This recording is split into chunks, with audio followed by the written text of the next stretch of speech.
فيلمنا بيبدأ مع فرانشيسكا وهي بتصحى على خبر وفاة جوزها في حادث مروع، وبتروح للمشرحة علشان تشوفه وبتتأكد منه. وبعد ما بتعرف ان ده جوزها بتتصدم، وبتعرف ان حياتها كلها هتتغير تماما، وخصوصا بقى ان جوليا بنتها لسه صغيرة. غير كمان ان فرانشيسكا ملهاش اي حد، وفوق كل ده اصدقاء جوزها كانوا طمعانين فيها من شدة جمالها. وفي اليوم بتاع الجنازة بتشوف فرانشيسكا نظرات غريبة ومريبة من كل صحاب جوزها، وبتتأكد ان هما فعلا عاوزين يعملوا معاها العسل بالقشطة. وتاني يوم بتروح عند سيزر، وسيزر ده يبقى صاحب جوزها، وبتعرف منه كمية الديون اللي جوزها سايبها لها، وان هي طبعا ما عندهاش اي حاجة تسد بيها الديون دي، لان كل الفلوس كانت خلصت، وكمان ليه فلوس تانية اتحجز عليها. ففرانشيسكا بتبقى مصدومة جدا من اللي هي فيه، ومش عارفة تزعل على جوزها ولا تزعل على المصيبة اللي هي فيها، وخصوصا ان مفيش حد بيساعدها تماما، لان اهلها حالتهم المادية ما بتكونش قوي، وكمان صحاب جوزها طمعانين فيها. ده غير كمان ان حماتها قطعت علاقتها بيها ورفضت ان هي تديها اي مساعدات. ففرانشيسكا رجعت البيت وطلبت من الخدامة ان هي تمشي خلاص، علشان هي مش هتقدر تدفع لها مرتبها، ولكن الخدامة قالت ان هي هتفضل معاها وهي مش عايزة اي فلوس منها، اهم حاجة انهم يشوفوا طريقة علشان يسدوا بيها الديون اللي على جوزها. ساعتها فرانشيسكا فرحت جدا ان الخدامة واقفة معاها في المصيبة دي. وبعد تفكير طويل فرانشيسكا قررت ان هي تروح لواحدة صديقتها اسمها كريستينا، وطلبت منها ان هي تتوظف في شركة الملابس اللي هي فاتحاها. كريستينا زميلتها في الاول استغربت جدا، لان فرانشيسكا بتكون واحدة من اهم العملاء عندها في الشركة. فكريستينا وافقت ان هي تشغل فرانشيسكا، وخدتها علشان تعرفها على باقي التيم في الشركة.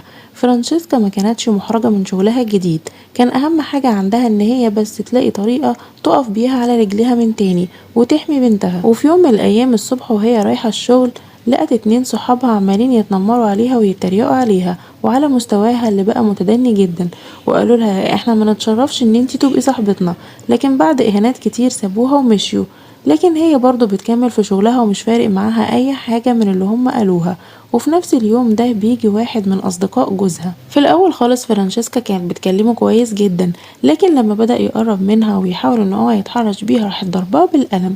في الوقت ده ادركت ان شغلها مش هينفع، وانه مستحيل يسد الديون بتاعة جوزها. فرجعت البيت وقعدت تفكر في المصيبة اللي هي فيها، وما كانش طبعا قدامها حاجة غير ان هي تبيع اليخت بتاعها. وسيزر صاحب جوزها اشترى منها اليخت بسعر قليل جدا، لكن فرانشيسكا كانت في الوقت ده محتاجة للفلوس، فهي ما اعترضتش. بعدها راحت فرانشيسكا تبيع كل النجف وكل التحف واللوحات القيمة اللي عندها في بيتها، وقدرت بتمنهم انها تسدد كل الديون وتتخلص منها. بالرغم من كده كان في مشاكل برضو لسه بتواجهها، وهي ان بنتها ازاي هتصرف عليها وتعيشها في نفس المستوى الكويس اللي كانت عايشاه قبل كده. فالخدامة بتقول لها ما تخافيش، انتي الف واحد يتمنى ان هو يتجوزك. وفي نفس الوقت ده بيجي لها اتصال من انريكو ده واحد من شركاء جوزها، وانريكو طلب يقابلها علشان يعزيها في وفاة جوزها. في اللحظة دي فرانشيسكا فكرت ان هو ممكن يعرض عليها الجواز، فراحت مجهزة نفسها وجهزت نفسها ولبست احلى لبس عندها. ولما قابلته اتصدمت لما عرض عليها ان هو هيتكفل بكل مصاريفها هي وبنتها، وهيضمن لها انها تعيش في المستوى اللي كانت عايشاه قبل كده، لكن مقابل ان فرانشيسكا تكون واحدة من ممتلكاته، يعني يعمل معاها العسل بأي وقت ما يحب وأي وقت هو يختاره. وده طبعا لانه راجل سياسي، ما ينفعش ان هو يتجوز على مراته ولا ينفع يطلقها. فساعتها فرانشيسكا وافقت على طلبه علشان تعرف تكمل حياتها تاني. وفي اليوم التاني فرانشيسكا راحت تزور كارلا صاحبتها، وشافت جاكيت فرو في دولاب كارلا، فعرفت ان الجاكيت ده بتاعها، وان صاحبتها اجرت واحدة علشان تشتري الجاكيت من المزاد اللي كانت فرانشيسكا بتعمله. في الوقت ده فرانشيسكا فقدت ثقتها حتى في اصحابها، وقررت ان هي تنتقم منها.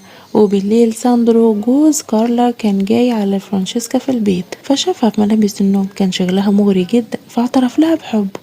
فبتستغل فرانشيسكا الموقف ده وبتعمل معاه العسل بالقشطة، وبعدها بتطلب منه ان هو يجيب لها جاكيت فرو، وبتوصف له الجاكيت زي اللي كان عندها بالظبط، وبتهدده لو ما جابش الجاكيت هتقول لمراته على كل حاجة. في اللحظة دي بقى ساندرو خاف، وتاني يوم راح جايب لها الجاكيت على طول.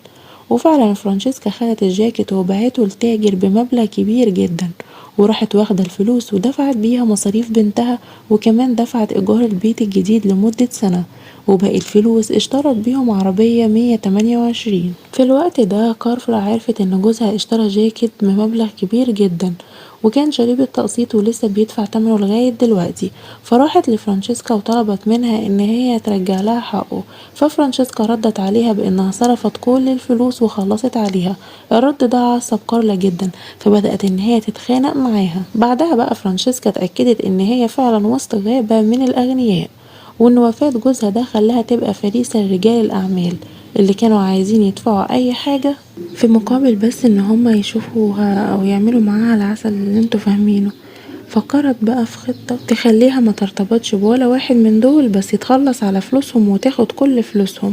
وتفكيرها وصل لخطة شيطانية، وبدأت تعلن عن مسابقة يا نصيب، وعدد المشتركين فيها هيبقى 20 مشترك ولازم كلهم يكونوا أغنياء، ورسوم الاشتراك 100 مليون ليرة، وأسماء كل المشتركين هتبقى مخفية محدش هيعرفها. والفائز هيفوز بفرانشيسكا لمدة 4 سنين، وهتبقى بتاعته حاجة كده من ممتلكاته الخاصة، وليه حق التصرف فيها زي ما هو عايز.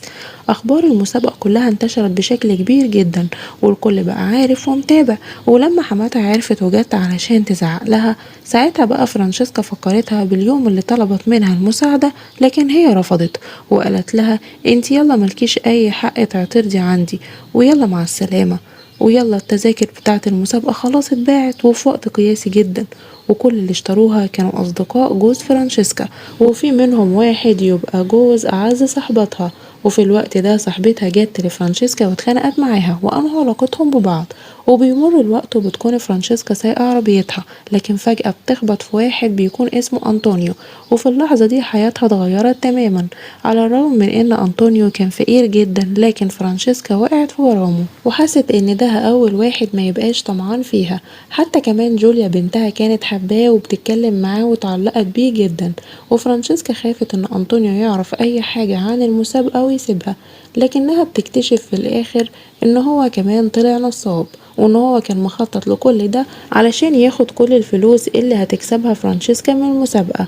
فبعد كل ده فرانشيسكا قررت ان هي تنتقم من كل الرجالة، واول حاجة عملتها ان هي بلغت كل اسامي المشتركين في المسابقة لبوليس الاداب، واللي من ضمنهم سيزر اللي كان صاحب جوزها. والشرطة نشرت أسماء كل اللي كانوا مشتركين في المسابقة وفضحتهم. وبما إن هما طبعا سياسيين ورجال أعمال، فرانشيسكا قررت إن هي تروح لاسم الشرطة وتقول إن مفيش حاجة من المسابقة دي وكل ده كلام كذب وكل ده محصلش، في مقابل إن هي تساومت مع رجال الأعمال دول إنها تاخد منهم مبالغ كبيرة جدا، مقابل إن هي تروح وتتنازل عن المسابقة دي وتلغي اسمها من الوجود أصلا. وبيخلص الفيلم على كده.